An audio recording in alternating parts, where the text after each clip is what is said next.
Welcome to The Explainer. Today, we're looking at the incredible story of a sacred landmark that was literally erased from a city's skyline, only to return half a century later. So how does something that stood for 500 years just disappear? Well, to really get how a place can be reborn, you first have to understand how it died. Our story doesn't begin with a foundation stone. It begins with a pile of rubble. All right, let's go back. The place is Dhaka. The time is March 1971. For centuries, a single massive spire was a key part of the city's skyline. It was just always there, a sacred beacon. And then, in a single night, it was gone. I mean, just think about that. A 120-foot spire, a landmark that your grandparents and their grandparents knew, just turned to dust. This wasn't some earthquake or a fire. No, this was a deliberate act of destruction by the Pakistani army, an act designed to wipe a spiritual and cultural heart right off the map. So what exactly was this place that was lost that night? To get the true scale of this loss, we have to rewind the clock, way back, and see what the Ramna Kali Mandir really meant.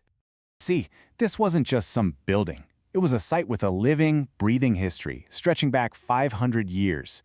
It all started in the 16th century with a single Hindu sage setting up a monastery.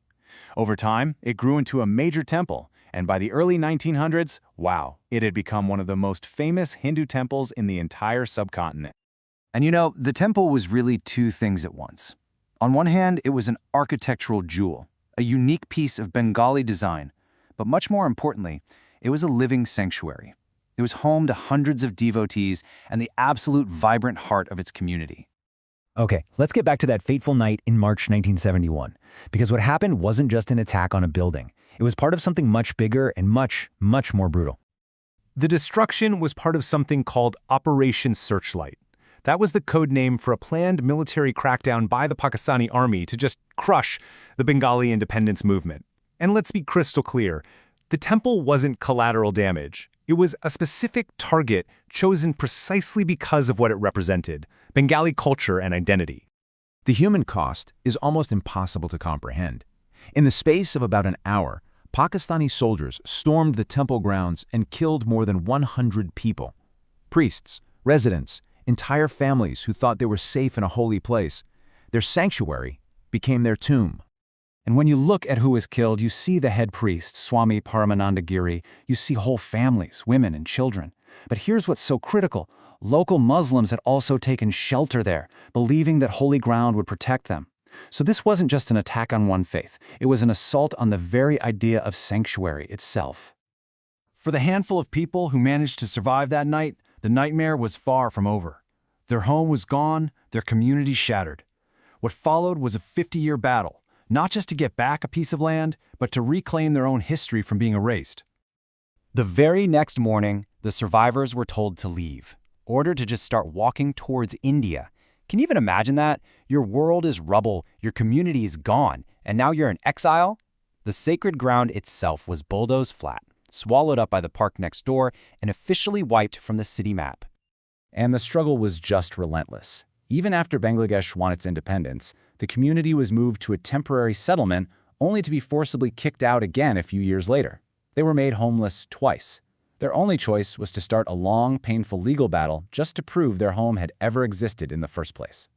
But after decades of being in the wilderness, of legal fights, of being displaced, of memories starting to fade, something finally shifted. The story wasn't over, not by a long shot. A whole new chapter was about to be written. The big turning point came in the year 2000, with a public inquiry. For the very first time, the 1971 massacre was officially investigated, its history documented for everyone to see. And this one act of public memory brought the whole forgotten story roaring back to life, creating the momentum needed for restoration.